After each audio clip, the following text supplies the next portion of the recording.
شفت واحد الفيديوهات طالعين دايرين بوم ديال راؤوب القاسمي اللي كانت في كاس افريقيا على حساب داك بال على الفلوس، ما شنو بال لشي لعيبه، لا ماشي كاع، لا نطرقوا للتفاصيل، ولكن غنهضر على انه كيفاش هو تيهضر على المغرب وتيهضر على الفتره اللي كان في الحبس وتيهضر على شي حوايج في المغرب ما كاينينش.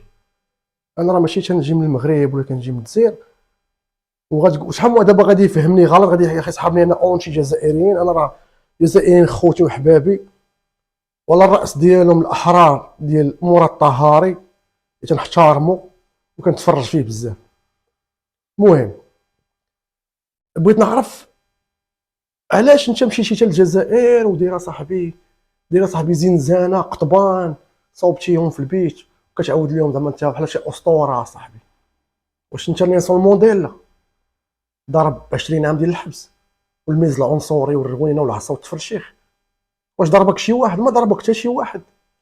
وديك 3 شهور اللي عطاك القاضي، والله الا ديك القضيه شي والله تا ولد الناس، والله تا ولد الناس بالرب الجليل تا ولد الناس، لانه هو كون دار شي واحد اخر انا كون درتها في الجزائر وبالرب باش يقتلوني غيتيروا فيا بحكم كاينين شي جزائريين ما غنقولش نعممش، كاين شي جزائريين مراد وغيصحابني انا مصيفطاني الدوله المغربيه للجزائر باش ندير هاد اللعيبه، ما غيفهم حيت ما غتفهمونيش وما غتهضرونيش. اما اخويا ضرب 3 شهور راه ما ضرب والو، وما دويتش على المغاربه يتعاملوا معاك في الحبس داخل كتبكي داخل بزري مزري ومخلوع كتقول غيشدوني غيضربوا يفرشخوني هنا وما اداك حتى شي واحد اصاحبي، وما دويتي ما والو، مشيتي للجزائر مشيتي لبلادك وبديتي كتهضر وكتصور درتي فيديو فين ضارب اصاحبي؟ تاش ضارب هنا 3 شهور ما ضارب والو انت اصاحبي، تاش ضارب؟ راه ما ضارب والو اصاحبي، العباد اللي طايحين بروح ب 40 30 عام مؤبد هذاك هو اللي ضربت الحبس، ضرب شي 3 شهور ضرب شي انت اصاحبي، ما ضربتي والو. انت درتي فيلم وكتعاود لهم العدس هادي بنادم ديرها وبنادم ديرها، انت مالك اصاحبي؟ مريض اصاحبي، مريض انت اصاحبي، انت بعداك وداروا فيك راسهم في الحبس، الله ما تخرج انت بالرب، والله ما تخرج. كون بقيتي معنا هنا غتبقى هنا، ضربوا ما ضربوك ما سبوك حتى الامن هنا ما ضربوك ما تعداو عليك، يلاه معنا شدوك داوك صافيتك انت كتعاودها في فمك، ما ضربوك صرفقوك ضربوك هانوك خسروك في وجهك، شنو داروا لك اصاحبي؟ كتمثل اصاحبي، عرفتي كنحس بكم اصاحبي باغيين تشدوا لشي حاجه وملي كتشدوا شي حاجه على المغرب راه كتعمموها عنا كاملين. دابا انت مثلا جزائري شدك راك شي مغربي دالك ديالك اللي تلاقيتي مع المراركه المروك المراركه، المغاربه ما تيكرهوكم اصاحبي، المغاربه كلشي كاس افريقيا شو رحبوا بكم وهزوا بكم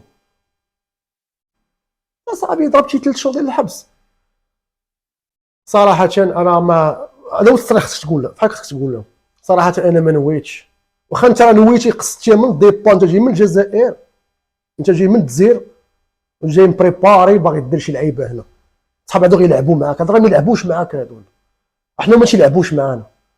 انا راه صاحبي بلتي يا صاحبي وجهك صحيح يا صاحبي، وسيدي في الجزيره شد الفلوس ديال الجزيره وبول عليها في الجزائر بلادك ياك، وشدو بول عليها ولا شد شي ورقه ديال الجزائر وحرقها، غيجيو ديالكم غيحرقوك، غيشدوك غيحرقوك اصاحبي. خرجتي درتي فيلم ودرتي حلقات قال لك كدير في نتفليكس يديروا لك شي برنامج على هاد اللعيبه هادي، 3 اشهر في الحبس في المغرب تضربتي انت كنت دوك البوم هارز وكنت دوك الزاكي في السلاك وراك هرب وراك ما ترجعش اصاحبي، والله ما شات منك شي لعيبه بالرب، شي داك ليماش ديالك ما غيبقاوش عندك ليماش، غتخرج مقرع غيدخلوا غيقرعوا لك بعدا الدخله غتوصل دز يلاه سريح مع خوتك هاك غيتعاملوا معاك، تتعاملوا معاك المخزن في المغرب تعامل معاك مزيان اصاحبي. سول شي جزائري اللي تعرفوا عايش في المغرب وقول ليه وعاودوا ليه المعامله كيفاش كيتعاملوا معاه هنا البوليس وكيفاش كيتعاملوا معاه. الجزائريين عايشين في المغرب هنا عايشين عندهم لي زافير ديالهم، ما كاينش ما عمر شي واحد سبهم. دي زونطرينور جا بن الشيخه قال لهم انا كنتسب في الجزائر والمغرب عمرهم سبوني ولا عايروني ولا اشوف جزائريين في المغرب، هو الجزائر غيكذب عليكم، لو كنت تعرض العنصريه غيقول لكم اخوتي راه في المغرب راه العنصريه كاينه تما.